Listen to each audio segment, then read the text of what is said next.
Hey you guys, your girl G here. Welcome back to my channel. Now y'all know what we have to talk about.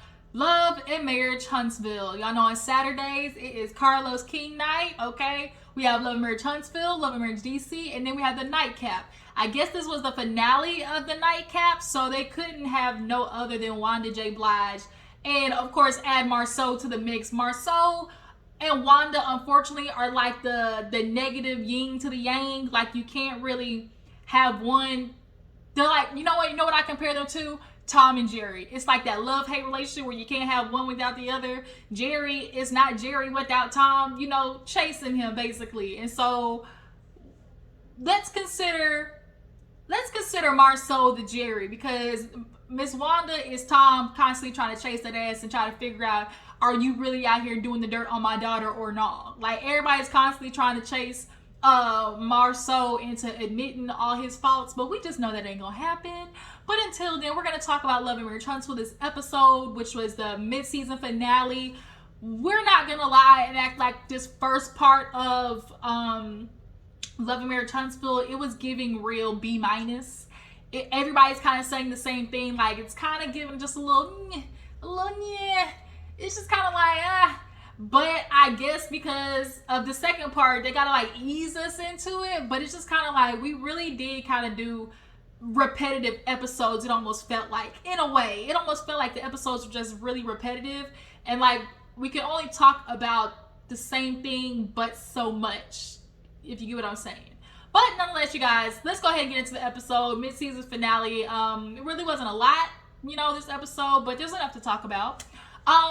So we open up the episode, okay, with all the ladies going to do rock climbing, which I was super excited about. We had something different. The ladies typically, you know how the formula is. Let's go to brunch, let's go to lunch, let's go to breakfast. That's how it usually starts. You don't really see many activities on the show unless a person is one of the girls who's like, ooh, I want to go do something. Like, there's very rarely on reality TV, like, people who want to go actually do something. And that's the type of person I would be. All my scenes would be something active, something fun, because I just, okay, we can sit and kiki, like, it don't have to be at the table every goddamn time, But nonetheless, all the ladies go, Tisha getting thick, okay, with 3 seeds, because she thick, okay? Tisha, this is why people are looking at you like, girl, if you don't dump this man, if you do not dump his ass and keep it pushing, because Tisha, you really a baddie. Like, Tisha, you really could be out here winning, but you're so team wife, her little shirts, team wife, because she's determined not to have the stain that Melody does in her mind, because she was constantly making fun of Melody, right? And now Melody has this, title of divorcee, and Tisha had all the smack in the world to talk about it, in the beginning when it was, oh, well, didn't they buy matching cars? And it was kind of like, girl, my man might be over there, but guess what? Yours is right behind him, so you might want to pull on up. As she said, you might want to pull on up, okay? Because, girl, my man was not alone in this. Birds of a feather flock together. And even though Marceau wants to sit there and say, I don't flock with him, I don't flock with that man, we know you do. Because your dumbass posted the proof, okay? Your dumbass posted the Atlanta trip proof, which shows all of you niggas flock together. Caw-caw. So, nonetheless, she, is there with Kimmy, Tiffany, y'all. How do I feel about Tiffany? It's like, I like her, but do I like her enough to constantly want to see her? Like, I feel like there could be more to Tiffany, and I think what is not making it any better is the fact that she don't switch up her looks. If we see Tiffany walk into a scene one more time looking like a wet poodle with these, we get it, girl, you mix the curls, they be popping. But I really just want to see Tiffany with like a mean, just like blowout, wavy beach hair. Like, cause she really, like, she's a very, beautiful woman. Like, somebody just needs to give her a good makeover. Like, if she would change her looks and stuff, like, I think people would definitely be willing to, like, I want to see her more. Like, what's Tiff, like something. But it's just constantly giving real, PTA / pastor's wife. Like, I don't know. Like, I really want to see her do something with the hair, the makeup. That would just help a little bit. Because Tisha, let me tell you, Tisha on the scene, killing it. Kimmi on the scene, killing it. Kimmi's wigs this season, I have definitely been digging. Tisha's looks, been killing it. Besides the couple of the confessional looks, but the actual like scenes and stuff, Tisha's been killing it. But she basically sits them down and they all talk about, you know, your husband, he back from the Atlanta trip, you know, what did he say? They always basically talking about, you know, road trip, you know, mansion, wine, women, rage room. You know, they all basically all got the same rundown. You know, from the husbands had to come, and you know, some husbands spilled a little bit more than others, as per usual. But nonetheless, they all basically got on the same accord. But at least at this time, there's proof that they were on the same accord because, you know, Love Marriage Huntsville was there to film it. You know, had there not been any cameras, the stories might have been a little bit more different, if you know what I mean. So basically, they were like, yeah, you know, they're talking about this, and in the rage room, and Tiffany's like, yeah, you know, and they were like, well, what were your men raging about? And Tiffany was like, well, I heard Marcel was raging about Wanda, and Tisha just laughed, and I was like, he ain't playing. Like, Marcel is sick of Miss Wanda, but too bad, that's your wife's mama, so ain't no getting rid of her. And so Tiffany was like, yeah, you know, Louis, he's really still raging about, you know, this sex thing or whatever. And it's kind of like the ladies like were like, well, let's get into that, like, because this keeps coming up, obviously. And, you know, Tiffany's like, yeah, you know, we have this conversation. He's wanting to get more out of me, but it's like, I got work, I got things, I got priorities. And, you know, it's kind of like, as she said, you know, if I'm going to give you all these things, like, what am I getting in return? Like, as much as I'm pouring into your cup, are you pouring into mine? You know, basically, like, I need to be filled up with something else besides the D. And, you know, Kimmi and Tisha absolutely agree. It's always a consensus, no matter what color, religion, anything, color, religion, region, your history, your genetic makeup, the complaints are always going to be the same when it comes to men and women. The women are always going to feel like they are not getting the same in return. And when it comes to sex, it starts to not become an enjoyment, but no, now it's an obligation or a duty you have to add to your list to do as a wife.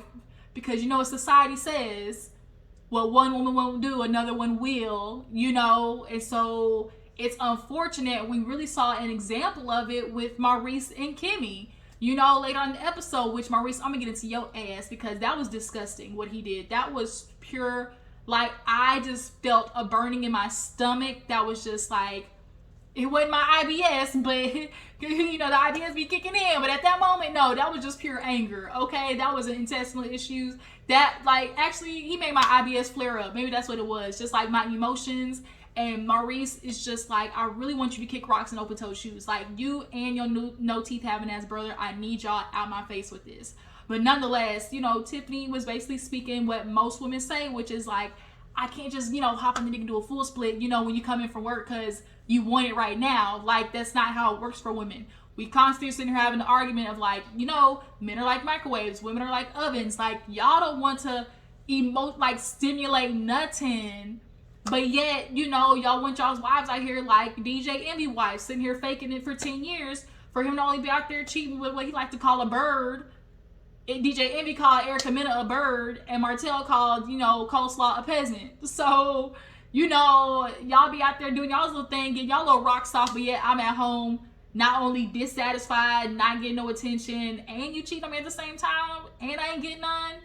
Just a squirrel trying to get a nut. I ain't even getting nothing. Just a squirrel, like, bust down on a squirrel nut, like nothing.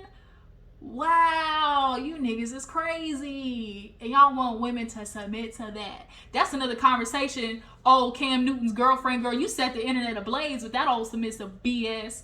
We're going to talk about that on live. But nonetheless, all the ladies basically had the same consensus of this is some bull. So we see a scene. Melanie and her mom basically talking about her doing the Orpheum Theater or something like that. You know, she's sad that the kids won't be able to make it. It's Martell's week. And basically the Miss Van was like, you know, it's really unfortunate that we've gotten to this point, you know, things between you and Martell, but I need him to grow the fuck up. And that's the consensus from everybody. Martell needs to grow the fuck up. You want to sit here and be mad that people look at you a certain way or still talking down on you or still, you know, basically calling you out on your mess because you want to go around town and do the the interviews here and there. And in some interviews it's like, man, I realized I should have done better, I want my family back, I miss this and that. And then on the other hand, you're doing what you did with Lewis. Oh, Melly is a black card, she really ain't nobody, she ain't nobody's friend, she fake, I can't see my kids because of her. It's like, are you really learning though, Martell? Like, because if we want to be honest about the process of the divorce between the two of them, who was really doing the mess? Because we got plenty of video footage of Martell always saying something from the time that he locked, or saying or doing something from the time that he locked her stuff in the car, from the time that he posted about her being a bad mom. He did that twice. One of the times he even started that conversation with the kids literally in the back of the car. People were in the live like, Martell, how are you smack talking your wife and the kids are literally in the back seat? Hold on, you guys.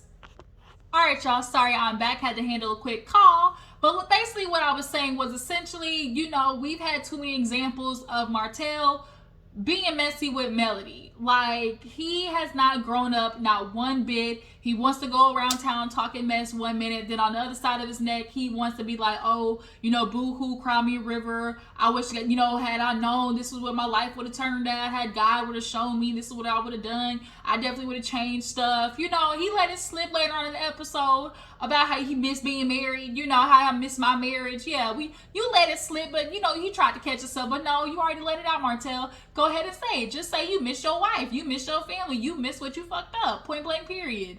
And so Miss Van absolutely is right in telling Melody, like, don't let nobody try to, convince you or worry you down into, bringing down your boundaries, because he's upset that Melody is not, entertaining him or communicating with him at all. But that's what it needs to be. See, when niggas like Martell and just men in general, you really got to put a hard stop and be like, skirt, you will not pass this line. This line right here, this barrier, you will not cross past that. You won't. And, Melody Saint's like, yeah, I got to make sure I keep him basically at a distance, because, you step in Martell's circle and you bound to become damage, or, interact with him or become collateral damage, as we've seen with, Marceau and Maurice becoming collateral damage, because of this nigga. And yeah, like Melody, I'm proud of her for basically being like, I don't have to conversate with you. I don't, she didn't give in when it came to the kids going to see him at his little book signing that he purposely, we know he set that shit up. But yeah, it's just like overall, it's just like, we see eventually, I guess maybe he had like a come to Jesus moment, or maybe he had one of the producers talk to Mel, because we finally seen a scene out of them, because she wasn't filming with that nigga. I know his pockets was hurting. He got 5 kids. I know them pockets was starting to hurt that he wasn't filming. But yeah, overall, like, it's just, he really needs real help. You're not going to turn around after you've just had destruction and cheating on your wife for 6 years, 5-6 years, and having multiple pregnancies and, terminations and miscarriages and all types of stuff. You ain't gonna go from doing that for 5 years to all of a sudden, they've only been, really just like broken up, barely a year, like, to being like, oh, I'm changed. And when the last time you talked to Dr. Francis, Martell? That's the question we need to ask. When the last time you talked to Dr. Francis? You ain't doing the work, point blank period. And so we're not gonna fall into that trap, fake ass nigga. Moving on. So speaking of his fake ass self, he goes to talk to Lewis. Big old Lulu, a moment on the lips is forever on the hips. Lewis, you starting to lose favor. You starting to lose a little favor with everybody on Twitter. We starting to look at you like, huh? Because Martell comes in, of course, wants to talk to him. They catching up, obviously, after the trip after Atlanta. And, they just shooting shits, basically. Shooting shits. And he's asking about everything, and he was like, yeah, it was good to come home, I had to deal with everything with my wife, I had something to come home to. And Martell's like, damn, man, I miss that. Yeah, that's, things like that make me miss my marriage. Or and he like caught himself, and he was like, oh, miss marriage. And Lewis was like, well, he kind of like, well, you can always get that back. I guess he was just talking about marriage in general. But he was like, yeah, I love marriage, I love what it is. He's like, oh, so what's it about? Like the family friend, he was like, yeah, man, I love that the idea, coming home and somebody being there. And it's kind of like, see, don't say you miss marriage. Just say you miss the idea of somebody waiting for you when you get home to be on your beck and call. Because that's what it is. Martell, men love the picture of what marriage is, right? But then when it comes to actually doing the work of it, women are a lot more susceptible to wanting to really do the therapy, really wanting doing the change, right? Because when it comes to change in a marriage, men are not as giving as they like to think they are. And we saw an example with Maurice. He talking about, again? Yeah, nigga, again. So, yeah, he talking to Lewis and sitting there like, oh, you know, I love it and I'm missing this. Like, no, because you couldn't even be loyal to the one woman who was really, there for you. He talking about, oh, the test, right? The builder's license. He's like, well, you know how to take, I ain't never really been a good test taker. He's like, throughout, and this is what, he confirmed what we already knew. He was like, man, in the past, I've always found a way to be able to, wiggle my way through, just kind of, make sure I'm right there. Yeah, you've had people probably taking your test before, writing your homework. You were the jock who had girls willing to do your homework. You were able to half-ass your way, bullshit your way through life, as we saw with that speech you did. And Uncle Sam was pissed off. Come to find out, y'all told me down in the comments that Uncle Sam actually invested in Inez wine. So, hell yeah, he's mad. Because, not only are you using my mother's name, which I'm sure was the selling point, but this is what you do for her? Talking about, oh, I own some shit. That's the best you could do. Basically, Martell, we know what you were doing with that Inez smile. I'm using my grandmother for the Simply card. Whatever, nigga. And so, yeah, you talking about the test. I know it's sad to say I hope you fail that bitch, but you need to fail it at least once. At least once is what I'm saying. He need to fail at least one good time. So then he starts to my man. He's like, I'm ready to be married again. I'm ready to be married, but shoot, I ain't got one, not two, but I got 5 kids, and it's kind of like, yeah, you got 5 kids, huh? Just out here procreating babies. And it's so funny, you talking about you ready for marriage as if you don't got a bitch on the sideline waiting for marriage. Ain't that crazy? If I was Ariane, I would already feel some type of way, for sure, but I would double feel some type of way, because here it is, the nigga I'm messing with, talking about he's ready for marriage, as if we know Ariane is not having that expectation of that ring, coming to the finger sometime soon, after I'd have messed with you for 6 years, had a baby with you, right? Martell on vacation with his wife, his ex-wife. Ariane, where you at right now? On live, after you told everybody you was dipping, you right back on live, because you missed the heat, you missed the attention. Here you are begging for scraps, okay? Try to get Martell's attention. Okay. Martell, you don't miss marriage. You just miss a woman being there to take care of your shit. That's what it is. You don't want to be monogamous. You don't want to follow the rules. Stop saying that. No. So then he was like, yeah, a Melody, the kids, those making it so hard. She making it so hard. And Lewis is like, damn, is it really like that? It's like, man, Mel, she got a dark heart. Man, she just so cold. Don't nobody even want to be friends with her no more. That's how I know, I hate to say it because I love the girl, but, don't nobody even want to be friends with her no more. Now Lewis is basically turned it into what they say, hell have no fury like a woman scorned. And it's like, Lewis, do you not remember what this man did to her? Y'all easily want to put it on, oh, she's bitter, oh, she's scorned. For one, she has a right to be. For one, she has a reason to be. And two, it's always when a woman starts placing boundaries and starts telling you no. Now all of a sudden it's, oh, she's the worst person in the world. And Lewis, you want to sit there and co-sign that BS. So, basically she needs to grow up, the kids, she's using the kids as a way to get to you. No, you talking about the wrong one. The person using the kids to get to is Martell. So moving on, we have basically all the ladies home talking to their niggas, basically trying to get them into the counseling, okay? Lewis, he talking with Tiffany, and she's like, yeah, the sex thing, it's an issue. You keep trying to come to me saying you want more, but am I getting more, okay? And Lewis is like, well, maybe Dr. Francis can help with that. And she was like, yeah, maybe he can also help with, a baby girl. And it's like, baby girl? We don't need that, Tiffany. And I'm low-key starting to feel like you low-key faking with that. Because ain't no way. Tiffany and him have never really given off the vibes of we're not done yet. Ever. So I don't know if I'm quite buying that. But nonetheless, Lewis, you still got an issue because are you just a big guy that, like, you know, wasn't one that was getting none all the time growing up or something? Like, it's just something about it that's just like not hitting for me. So then we have obviously Tisha and Marceau. Tisha is like packing all the stuff, and Marceau like, where are we going? Now here's where I don't know if he knows for sure it's a cash trip, like a couples trip, or if it's like a couples trip with Dr. Francis, like a counseling trip. I don't know if it was necessarily he knows that much, but I do think there was a heads up like, okay, hey, our next thing is going to be a couples trip. I think it was that much, because I think for TV, they're going to want to see his genuine reaction of, oh shit, my wife done duped me again. So basically, Tisha basically did that. She duped that nigga again. Oh, babe, you know, it's just a couples trip. You know, we're going to do stuff together. And he was like, really? Like, couples trip? Like, she was like, you know, it's going to be fun. You know, everybody with Lewis. He was like, well, you know, I kind of was digging Lewis's last trip, you know. It was like, yeah, you know, that's just what it's, you know, it's going to be fun. And so Tisha, it's just kind of really upsetting that you really got to lie to your husband when it comes to wanting to do something better for y'all's marriage.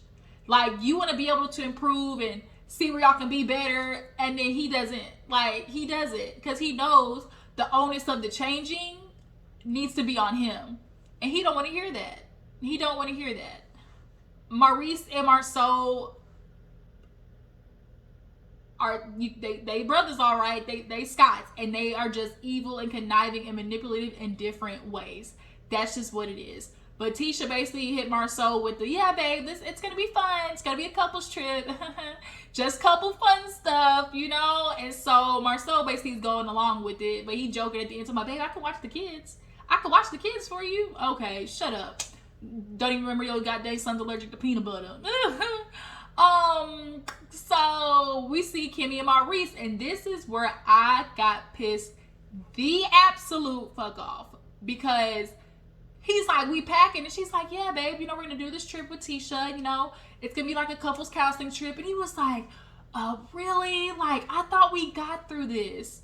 And it's like, Kimmy's looking like, got through it? Like, marriage is it's, if you talk to anybody who's married, everybody, especially people who've been married a long time, they would say it's constant work, right? For him, he felt like he got through the storm of it because he did his two little funky ass trips. See, that's why Maurice is mad. He thought he done put a band-aid on the bleeding because he took her on a honeymoon. I took her on another trip there. So he thought, oh, we all good. You know, he done made up for the honeymoon and for the goddamn Atlanta photo, right? For the photo that his brother dropped. He thought he'd have made it out the clear. But he knows once we got to go to couples counseling, as he said, it's just going to be nothing but problems. Well, if it's problems, whose fault is that? Right? Whose fault is that? And so she's like, you don't think there's anything that we could work on, or, you know? And she was like, that I could do better? He was like, more sex, of course. Yeah, I want more of it. You know, not just once a day, twice a day, you know? Or I could use a little motivation, you know, to go on this trip, you know, 2 times a day. And it's like he's almost purposely giving a number that he knows she won't agree to, because he wants to be able to say, well, you're not gonna do the work, you know, my wife is turning me down. It was almost like a play-by-play, like, because that's how men do it when they out there, you know, fucking around with all these sachets here and there, and all these, you know, all these Trixies and Trickies and Beckys out here. The first thing they're gonna say, I wasn't getting it at home. Like Martell said, I wasn't getting it at home. And it's like, why though? It's not for no reason. It's like, why? Ask yourself why you're not getting none. That's the problem. But you wanna, Kimmy's not no 2 times a day ass bitch. She got shit to do. You got shit to do. So that's why I don't even believe it. Like, Maurice, and then the way he just tried to guilt trip her and saying that, oh, you know, this is what, like, if I'm telling you, like, this is what I feel like would make our relationship better, and you don't want to do what would make our relationship better. Get the fuck out of here, Maurice. And even Kimmi was looking at him like, are you serious? She was looking at him like, you gotta be fucking kidding me right now. Like, you really gotta be. And so she was like, yeah, pack your shit up, we going. And he's like, basically kicking and screaming, well, I guess I gotta pack. And she's like, I guess you do. And he's like, I guess I'm not gonna get satisfied. And Kimmi's like, I guess you won't. Like, you're not. She ain't no Tisha bitch. Like, at least a little bit. And so she called him out on moving the goalposts. I'm glad, as a matter of fact, I'm around the thought of that. She called him out on moving the goalposts because he was like, she was like, wait a minute. No, you say, I'm sitting here saying like, okay, you want something every day. And so I'll compromise with you and say, okay, while we're on vacation, I give it to you every day. But then that's not enough. Then it's like, oh, you're gonna move it to 2 times a day. And he couldn't even say nothing because it was like, yeah, she caught you. She caught you. Right? Because that's not really what the issue is. See, you want to distract with the issue being about sex when you know the issue's not sex between you and Kimmi. You know it's about the other stuff. About how you don't want to take care of Monster. How she's always responsible for that. How she's always home dealing with shit because you want to go to work. That's what you know the real issues are. But you're trying to push it off as sex is the issue that needs to be fixed. When that's really not what it is. So, Maurice, cut the crap. Dead ass. So then we get to the last, scene. The Orpheum, Melody looks good, the black dress, everything's cute. We see Martell walking with his flip-flops and his little bucket hat. He takes the kids back there to basically surprise Melody. Well, not surprise, she knew they was coming basically, because she know I gotta deal with this nigga. I think Melody got to the point of starting to feel sorry for him. I think everybody's telling Melody, look, now he gotta make some money, and he gotta take care of his kids, and he can't take care of 5 kids, if he ain't filming with nobody, and he probably gets the most money filming with Melody, right? And Martell cannot move forward in the public, point of view or the public, perception unless Melody moves forward in the public perception, right? Or she moves forward, and so then that's kind of like if Melody moves forward with him, then everybody else is kind of basically forced to have to, I guess, at this point. So he knows I can't keep talking shit out here. I gotta somewhat put on this face of I'm faking it to make it, right? So he's sitting there like he trying to make small talk, and Melody's like, yeah, it's hot, it's good, everything's great. And then as they're sitting there, he killed me. He's like, man, high five, you're doing so great. And she kind of put her hand like this. But I think Martell was really just looking, let me just be able to touch her one last time. Like he just wanted to be able to get some type of touch, skin to skin contact. But y'all was messy on with that damn montage of them, and I was like, y'all nasty as fuck. Y'all know good goddamn well trying to talk. What's that song? Back down memory lane. Hey, the old school song. I was sitting at the photograph, and then I looking back down memory lane. We gonna burn that photograph up, okay? So gone Monica style. Kick down your door and snap your chick, okay? But yeah, you guys, that was the mid-season finale. This went on a little bit longer than I expected. But nonetheless, you guys, what do you think about Love and Marriage Huntsville so far? I appreciate y'all for tuning in. Tell me what you feel about Maurice and Kimmi. They bullshit. Louis and Tiffany. What do you guys think about each couple? And how is it coincidentally all of the men now have sex issues? That's a coincidence, is it not? But yeah, you guys, appreciate y'all for tuning in. I will catch you guys later. Deuces.